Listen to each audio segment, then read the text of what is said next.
Thank you, everyone, for coming here tonight. My name is Ken McKim, and I'm here to talk to you about a subject that's very important to me personally, but I believe has a national importance as well, and it has to do with chronic illness in our nation. And if this were my TED Talk, I would have named it The Slow Death of Compassion for the Chronically Ill. And admittedly, that is a very long title, but it accurately reflects, I feel, what I've seen over these last few years.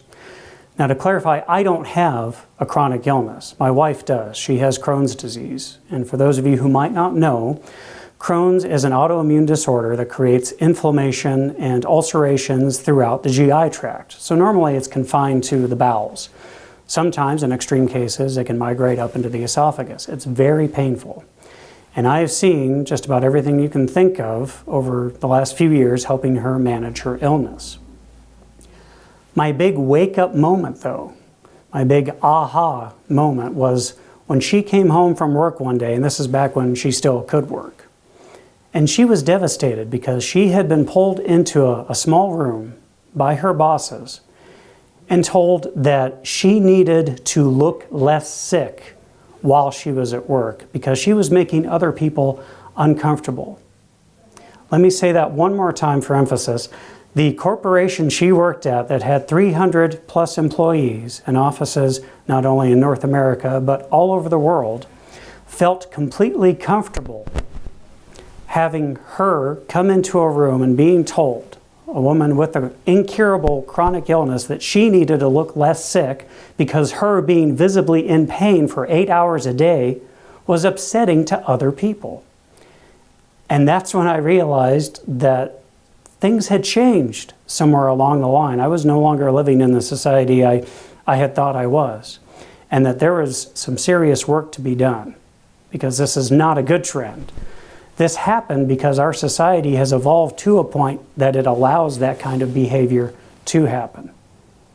And I feel that's wrong, and we need to take a serious look at that.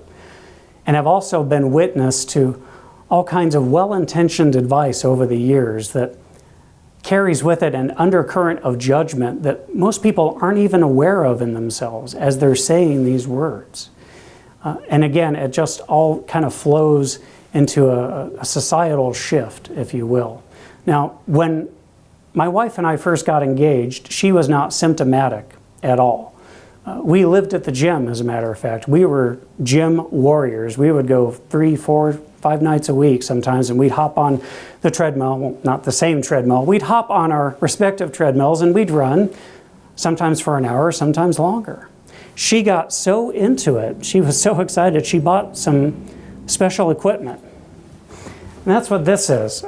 This is the Uber sports bra. You can buy it at a company called NL.com, and they're not sponsoring this talk in any way. But this thing has like 33 clasps up the front. And it's a brilliantly designed product for a number of reasons. One, it appeals to women who want more support, but it can also appeal to the other gender, specifically fathers with teenage daughters that might be considering dating. A dad might look at a bra that has 32 clasps up the front and say, hey, that's a good idea for an entirely different reason. So if you get nothing else from my talk tonight, you now know of a sports bra that can double as chastity wear. You're welcome.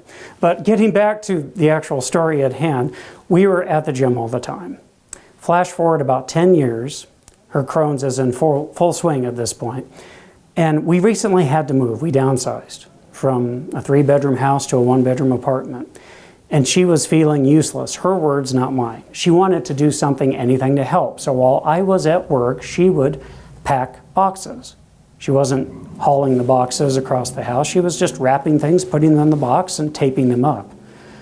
Just that little bit of effort over a span of 3 days caused her to bleed from her rectum for about a week. And we're not talking a teaspoon of blood. We're not talking a tablespoon. We're talking about significant amounts of blood. This wasn't, of course, the first time this had happened. And we told people time and time again that sustained physical activity for her usually produced that exact result. And yet you would not believe how many times people would still suggest to us, well, you know, all she needs to do to feel better maybe is just be more active. Run. Take up yoga.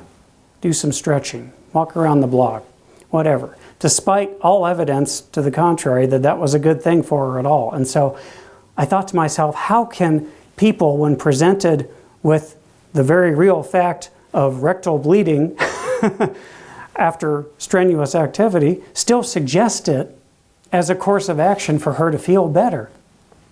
That leads me to my first point. How did our society get here? Well, in part, it's because of this. Too many inspiring stories. Now, I can hear in your heads you're all thinking, what? No, there's no such thing. You can't be too inspired. You can't have too many inspiring stories. And I admit on the surface, it might seem silly, but stay with me here. We all know the type of stories I'm talking about. They clog up your Facebook news feed almost as much as the political advertisements do. And I'm not trying to take anything away from the people that are featured in these stories. They bring hope, and I don't want to take hope away from anyone. They're important for a reason. Like, for example, this gentleman. Most of you might not recognize, well, you might recognize him and not know his name. He's Arthur Borman, and he was heavily featured in a video that went viral a few months back. He's a disabled veteran who was told he would never walk unassisted again. And yet, through a strict regimen of yoga and other forms of exercise, he was able to, by the end of his YouTube video, sprint towards the camera. And again, good for him. He found something that worked for him, and he ran with it, quite literally. Or Valerie Harper, who went on Dancing with the Stars with advanced brain cancer. Again, that's an accomplishment worth noting, worth celebrating. I get that. I read a story about a girl in college who developed a cancerous tumor behind her left eye. And it didn't slow her down at all. She's not only studying for her master's degree in biomedicine, but she's working on the second of 2 novels. So these stories are important, but they have had a rather unforeseen consequence. And it has to do with how our brains can be very easily programmed. For example, if you go to work tomorrow and you see someone there that has pink hair, out of the blue, they have pink hair, your first thought might be, I bet they're going to get fired. And then their second thought might be that that's different, that's not normal at all. But if that person manages to keep their job for another 6 months or so, eventually your brain will rewrite its definition of what normal is to include that person having pink hair. The same thing has happened with all these positive stories that are shared millions of times throughout social media, Facebook, G+, Tumblr, Twitter, MySpace, well, not MySpace, no one uses MySpace anymore, but all the others. And it's led to something that I have dubbed the Rocky Balboa problem, unrealistic expectations. Because now society's collective mind has been reprogrammed to think that people that suffer from chronic illness or disability, their narrative story should follow that of a 1980s sports movie montage, wherein you receive your diagnosis, you go through a brief period of depression, you have some inspiring conversations with friends and family, and then you cowboy up.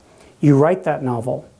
You go to college and get your advanced degree. You run a marathon. Whatever it is, there is a definite thread that you are expected to follow because we see so many of these inspiring, overcoming at all odds stories. When in fact, they are extraordinary achievements. They are not the normal and should not be used as a baseline to judge all chronically ill people against. That's completely unfair and unrealistic. For so many people that suffer from things like fibromyalgia and Crohn's and ulcerative colitis, their Rocky Balboa moment for the day might be finding the strength to just take a shower, to stand in their own kitchen and fix themselves something to eat before they have to crawl back to bed because just that much effort is too painful or too exhausting for them. And yet, our society looks down on those people now. We judge them as somehow lacking because they're not rising up to achieve all these great things. We have completely unrealistic expectations of them, thanks to too many inspiring stories. So now we look at them and judge them as somehow inferior, somehow weaker. They don't want it enough. They're not trying hard enough to just be better. Now, of course, that's not the only thing that has affected society's attitudes towards the chronically ill. There's more than one culprit here. And the next part of my talk has to deal with the mainstream media. I feel that there is a very obvious mainstream media bias against pharmaceuticals, especially against pain medication. The media love to print and publish all sorts of stories about the evils of pain meds, and the way they phrase it, you would think that we must have millions of people overdosing on these medications every year. It just seems like it's all out of control. And they love that. And these stories, the bad news stories, travel even faster than the inspiring ones, because bad news travels fast, obviously. So it's really telling what's been happening. It's a subtle manipulation. It's funny, it's very subtle. Most people don't even realize that when they're reading these stories, when they're seeing the reports on the news or watching these videos on YouTube, that they are being coerced into a very specific emotional reaction. And I'll talk about that next. Basically, change one thing, change everything. And it really is that simple. And I'm using a picture that some of you might recognize. This is Mr. Spock from Star Trek, the original series. And I'm using this particular image because it refers back to an episode called Mirror, Mirror, where the crew of the Enterprise ends up in a parallel universe and everyone there is evil. And they chose to represent that change in this well-known character's behavior by giving him facial hair, which I guess means facial hair makes you evil. And what else do you need to know? Thank you, good night. No, but it's a very simple change that communicated to the people watching it how they should feel when viewing that particular incarnation of something that they had previously come to know as being different. And of course, we can do this with words. It's very simple, and the mainstream media are marvelous wordsmiths. And so I have for you tonight 2 sentences for your consideration. Not at all alike in dignity. The first one is this: Johnny takes medications. Immediately, we feel some sympathy for Johnny. We don't know anything about him, but we now know that he is sick enough that he has to take medications to manage whatever is wrong with him. We're not making any judgments about Johnny as a person or anything he's done or might do later. He is a sympathetic figure, but again, we're going to change one thing and change the entire thing. Johnny takes drugs. Johnny is now no longer a sympathetic figure. We envision, what do we envision? Cocaine, PCP, methamphetamine, crystal meth, all sorts of illegal substances. And by extension, we are now judging Johnny as a person because he does drugs. Drugs are bad, and by extension, so are the people who take them. We have now made a moral judgment without knowing any more than we previously did about Johnny because of switching out this one word. Medications have now become drugs. And through the master message craft of a mainstream media with a very tangible bias against pharmaceuticals, you see this over and over again. People are not overdosing on prescription medications, they're overdosing on prescription drugs. Again and again, over and over. So now we have already established that the people who aren't living up to the new social narrative of overcoming their illness despite all odds, they're not trying hard enough, they don't want to be well enough. Now we're making judgments on their very character because they're taking drugs to feel better. So we've all been fairly skillfully manipulated into having a very certain feeling about pain medication in this country.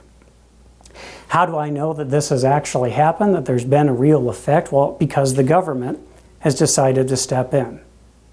Last year, in 2013, an FDA advisory panel formally recommended to the DEA that they should reschedule any and all medications containing hydrocodone to be Schedule II medications rather than Schedule III.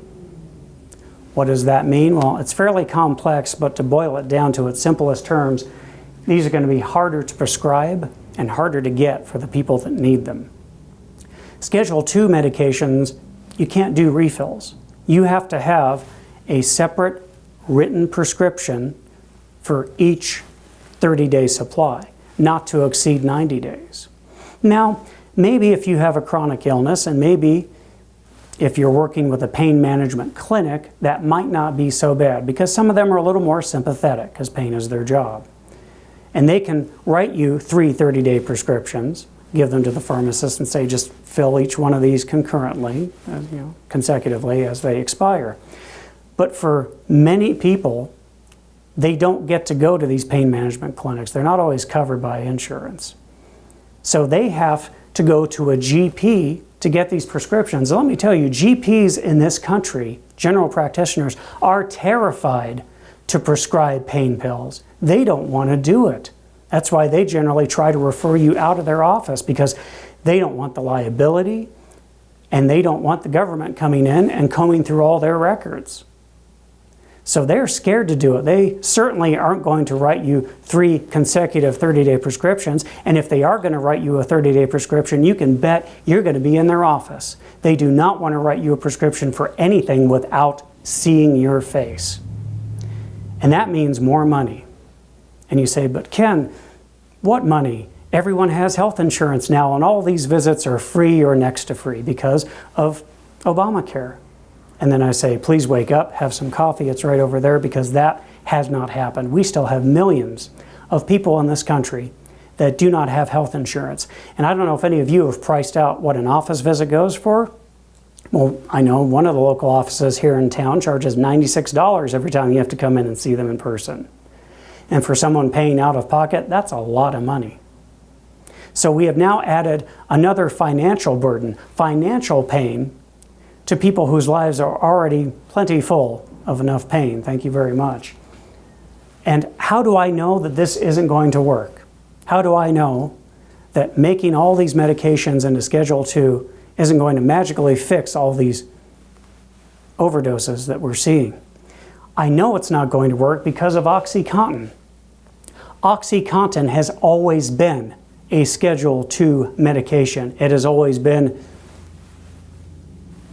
it's always been dependent on those more stringent prescribing regulations, and yet there is not one other drug that is given more credit with kicking off the era of opioid abuse in this country than OxyContin.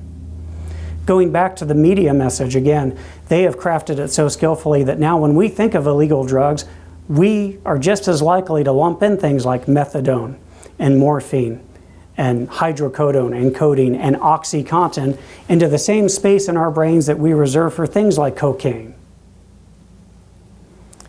It's not going to work. It's going to add another layer of pain to people who don't need any other layers of pain. Now, I would like to believe that people allow this to happen, that our society has gotten to the point where it's comfortable with our government stepping in and making life harder for all these people because they just don't know any better. And the FDA themselves would try to back all of this up by numbers. They'll point to the amount of deaths. They'll say, all these people that have died. Well, let's actually take a look at some of these numbers. The CDC estimates that opioid overdoses in this country have claimed 125,000 lives in a 10-year period. Sounds like a lot. Statistically, it's not a very high number. And although there's a lot of outrage and these kinds of numbers have led to our government trying to step in and legislate this problem away, there's something that killed more people than opioid overdoses from 2000 to 2010. Alcohol. Alcohol killed more people in that 10-year period than opioid overdoses. 139,093 deaths. And yet, where's the national call to raise the drinking age across the board to 25, to take all of the alcohol out of the grocery stores and the mini markets, and confine the sale of that substance to just liquor stores that, by the way, you won't be able to purchase anything from after 3 p.m. on a Friday. And for those of you who have ever had to fill prescription pain medications, you know why that's funny and sad all at the same time. So alcohol is worse. But again, no national outcry. And I think these two statistics, 125,000 deaths to opioid overdose versus these significantly higher deaths by alcohol, nothing else betrays our hypocrisy as a society better as to how we react to those numbers. Now I get it. Everyone's concerned with numbers, so let's look at some more numbers here. The CDC also estimates that in this country right now, there are anywhere between 3 million and 6 million people who suffer from fibromyalgia. So for the naysayers out there, let's go ahead and take the low end of that spectrum. Let's say it's just 3 million. Just 3 million. They also estimate that there are 700,000 people in this country that currently suffer from some form of inflammatory bowel disease, Crohn's, ulcerative colitis. 700,000. So let's combine those two for a total of 3,700,000 people. Now, of those, let's say that only a quarter of them take pain medication. And I know that number's too low, but for simple math, let's say just a quarter of those people take pain medication. So that leaves us with 925,000. Now, if we take the CDC's numbers for the year 2010, that year, it was 17,500 people that had died of an opioid overdose. So we'll take that number. That's still less than 2% of that 925,000 people taking pain medication, which means that 98% of these people are taking these medications without ill effect, without dying. Yet our instinct as a society is to punish the 98% who aren't doing anything wrong. They are trying to live the best lives they can, having been dealt a very lousy hand, given diseases they didn't ask for and certainly don't want. It's crazy. It makes no sense to me how we can do this to the sickest of our society. It makes absolutely no sense to me whatsoever. And, you know, if you want to see this number, the 17,500, you want to see that number go down, I'll tell you what's going to help. It's not legislation, it's education. We need doctors to spend more than 90 seconds per patient. We need them to take the time to explain to people who take multiple medications how those medications can interact with one another. They need to make sure that everybody gets that before they leave that consult room. They need to know that if you're on a fentanyl patch, you can not eat or drink anything with grapefruit in it. And if you're currently on a fentanyl patch and watching this video, and your doctor didn't tell you this, you need to fire your doctor and your pharmacist because it will kill you. It will kill you dead, as they like to say. And this is the kind of thing that's going to bring those numbers down, not legislating and making it harder for the people who need these medications to get them. Now, again, I think a lot of this happens. I think the judgment that's passed on the chronically ill as being somehow shiftless or lazy or drug-seeking, I think that a lot of this happens because of ignorance. I truly believe that most people do not fully comprehend the amount of pain we're talking about when we're talking about people that suffer from these diseases. So I want to attempt tonight to kind of end that mystery of pain. Fibromyalgia is a little bit harder to do that with because it's a nerve disorder. So I've had it described to me from people who suffer from fibromyalgia that it's kind of like your nerve endings are on fire.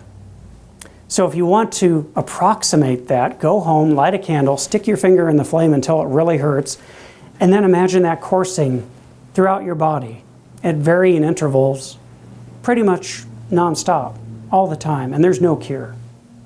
Crohn's is a little bit easier to demonstrate because we can stick cameras in places that normally cameras should never go and get pictures of what's going on inside the body of a Crohn's sufferer.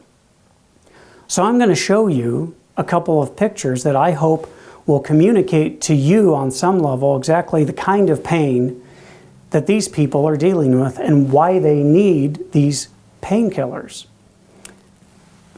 They're not pretty. You don't look sick. That's the worst thing you can say to anyone who has any of these so-called invisible illnesses, just so you know. So, on the left, we have a picture of a healthy bowel. It's pinkish, yellowish, looks nice. On the right, you might think you were looking at a really nice piece of steak with a lot of white marbling through it, but we're not. This is ulcerations. This is the inside of the bowel ulcerating. It's extremely painful, and it can happen throughout all parts of the bowel. This is what these people, some of them, are going through on a daily basis. But again, this is something that's going on the inside of the body. So most people will never, of course, see this. So they say, well, you don't look sick. So I'm going to show you what can happen when this ulceration continues, when you don't find the right mix of therapies and medications to put you hopefully into remission. And I do this because when people see wounds on the outside of the body, they're a little bit better able to grasp just how painful it might be. This is called a Crohn's fistula.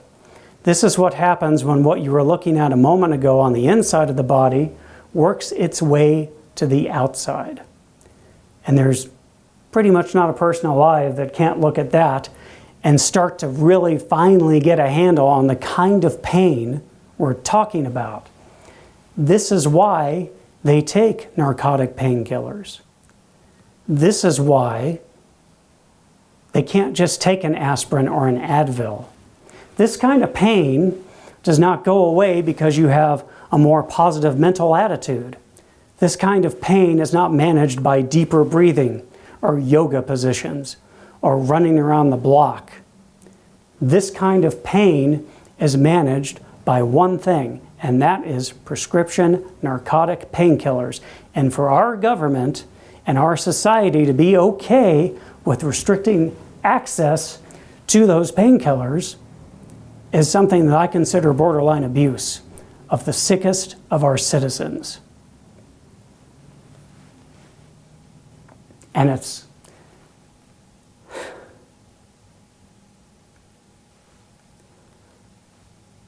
just breaks my heart.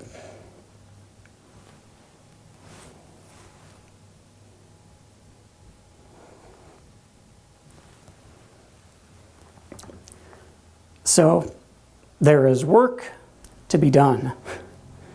And you might say, well, what can I do about this? Well, there's a couple of things. One, there's a petition that I've created, excuse me, that I've created, that the link to it at petitions.whitehouse.gov will be given to everyone here in person tonight if they wish it. And it'll be on the description part of my YouTube page where this video will go up later. And basically the petition asks the Obama administration to please direct the DEA to not reclassify these painkillers. Leave them as Schedule 3. We're not going to help anybody by reclassifying them. The second part is a little harder because it confronts all of this reprogramming that we talked about earlier that society has gone through, excuse me, gone through with all these inspiring stories and the media articles. So the next time you hear someone start to talk about the evils of painkillers, don't let their rant go unchallenged. correct them, let them know that they serve a real purpose for millions of people in this country. And the next time someone goes on a rant about, those people, those chronically ill people with their invisible illnesses, how they can't really be that sick. Correct them, educate them, let them know that they are that sick and they are just people who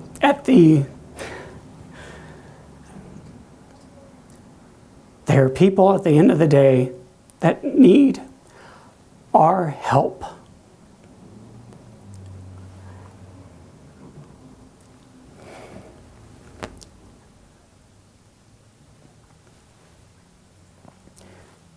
They need our compassion. And they need that compassion to be without conditions. We can do this, but it's going to take work. And it starts with everyone here and with everyone watching at home. That's it. Thank you.